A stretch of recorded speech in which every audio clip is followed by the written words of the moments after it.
Buongiorno a tutti, oggi parleremo di farine. Le nostre zone sono ricche di mulini e per lo più coltiviamo grano tenero. Questo viene raccolto, viene portato nei mulini, da cui vengono fatte prima delle analisi per capire la tipologia di grano, perché poi ne parleremo delle varie forze. Da qui poi comincia la fase di lavorazione, da qui viene estrapolata la farina 00, che è la parte più nobile, e viene divisa dalla crusca e dal germe di grano, che di solito viene essiccato e poi riemesso nella farina integrale. Quindi vengono ricavate farina 00, 0, tipo 1, tipo 2 e integrale.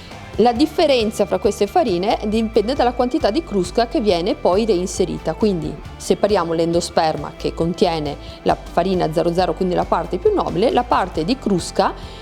Mano a mano che io inserisco una quantità maggiore di crusca, ottengo delle farine sempre più ricche. La 0 ne conterrà meno e più fine, la tipo 1 qualcosa in più, la tipo 2 ancora di più, l'integrale sarà l'intero chicco di grano con la sua crusca, a cui è stato tolto per motivi di conservazione il germe, ma poi reinserito e essiccato.